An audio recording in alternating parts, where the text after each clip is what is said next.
Madam Waziristan کی history دیں آج۔ وزیرستان ایک تاریخی اور ثقافتی لحاظ سے اہم علاقہ ہے۔ یہ علاقہ پشتون قبائل کا دھر ہے اور یہاں کی تاریخ میں بہت سی مزاحمتی تحریکیں شامل ہیں۔ برطانوی دور حکومت میں وزیرستان نے برطانوی افواج کے خلاف مزاحمت کی اور بعد میں یہ علاقہ پاکستان میں شامل ہوا۔ یہاں کے لوگ اپنی بہادری اور خود مختاری کے لیے جانے جاتے ہیں۔ یہ وزیر اور اس میں مسعود یہ سب ایک ہی ہیں یا ان میں فرق ہیں؟ وزیر اور مسعود دونوں وزیرستان کے قبائل ہیں، لیکن یہ الگ الگ قبائل ہیں۔ وزیر قبیلہ شمالی وزیرستان میں زیادہ آباد ہے، جبکہ مسعود قبیلہ جنوبی وزیرستان میں رہتا ہے۔ دونوں قبائل کی اپنی الگ روایات اور تاریخ ہے، لیکن مجموعی طور پر یہ پشتون قبائل کی وسیع ثقافت کا حصہ ہے۔ یہ پاکستان بننے سے پہلے وزیرستان تھا یا اس کا نیم کچھ اور تھا؟ جی ہاں، پاکستان بننے سے پہلے بھی یہ علاقہ وزیرستان کے نام سے ہی جانا جاتا تھا۔ اس وقت یہ برطانوی ہندوستان کا حصہ تھا اور ایک خود مختار قبائلی علاقہ تھا، جسے برطانوی حکومت نے براہ راست کنٹرول کرنے کے بجائے مقامی قبائلی سرداروں کے ذریعے انتظام چلایا۔ پاکستان بننے کے بعد یہ علاقہ پاکستان کا حصہ بن گیا۔ افغانستان کے پٹھان، پشتون اور یہ ایک ہی چیز ہیں یا ان میں فرق ہیں؟ پٹھان، پشتون اور افغان ایک ہی بڑے نسلی گروہ کے مختلف نام ہیں۔ پشتون اس قوم کا اپنا نام ہے جو پشتو زبان بولتے ہیں اور افغانستان اور پاکستان کے سرحدی علاقوں میں آباد ہے۔ پٹھان لفظ عموماً پاکستان میں استعمال ہوتا ہے، جبکہ افغان لفظ افغانستان کے باشندوں کے لیے استعمال ہوتا ہے۔ یہ تینوں نام ایک ہی نسلی اور ثقافتی گروہ کو ظاہر کرتے ہیں۔ انہوں نے کتنی جنگیں لڑی ہیں یا کس کس ملک کے ساتھ جنگیں لڑی ہیں؟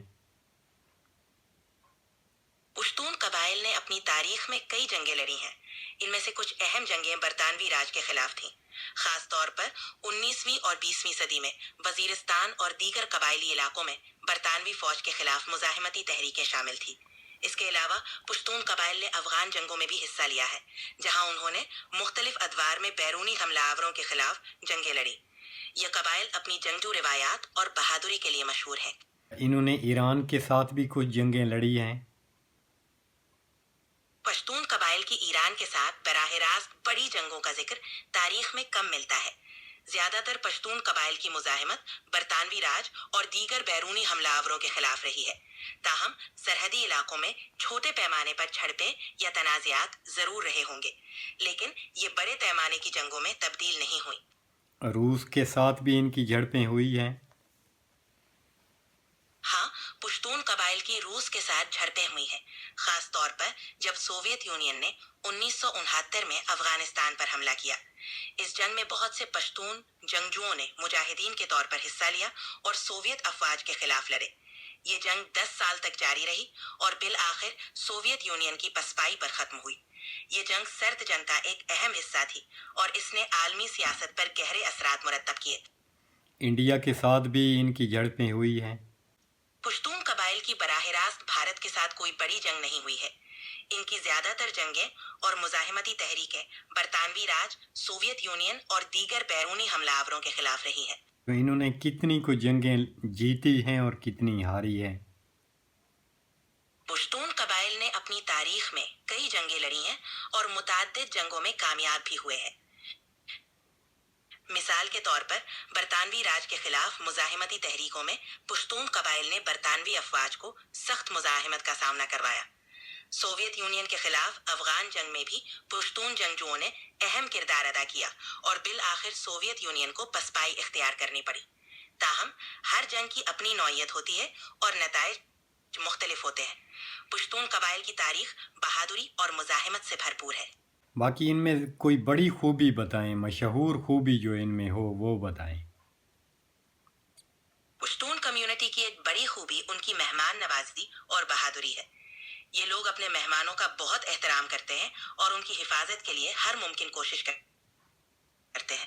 بہادری اور غیرت پشتون ثقافت کے اہم پہلو ہیں اور یہ اپنی روایات اور اقدار کی حفاظت کے لیے جانے جاتے ہیں۔ تو اگر کبھی جائیں تو یہ لڑائی مڑائی تو نہیں کرتے ہیں؟ مہمان نوازی پشتون ثقافت کا اہم حصہ ہے اور وہ اپنے مہمانوں کا بہت احترام کرتے ہیں۔ اگر آپ ان کے مہمان بن کر جائیں تو وہ آپ کی بہت عزت کریں گے اور آپ کی حفاظت کا خیال رکھیں گے۔ پشتون اپنی مہمان نوازی کے لیے مشہور ہے اور لڑائی جھگڑے کی نوبت عام طور پر نہیں آتی۔ انڈیا میں بھی پشتون موجود ہیں؟ جی ہاں، بھارت میں بھی پشتون کمیونٹی موجود ہے۔ تاریخی طور پر یہ لوگ افغانستان اور موجودہ پاکستان کے علاقوں سے ہجرت کر کے بھارت آئے تھے۔ بھارت میں یہ زیادہ تر شمالی علاقوں جیسے اتر پردیش، بہار اور مغربی بنگال میں آباد ہے اور اپنی ثقافت کو برقرار رکھے ہوئے ہیں۔ عمران خان بھی پشتون نیازی ہے؟ جی ہاں، عمران خان پشتون قبیلے نیازی سے تعلق رکھتے ہیں۔ نیازی قبیلہ پشتونوں کا ایک حصہ ہے اور عمران خان اپنی پشتون وراثت پر فخر کرتے ہیں۔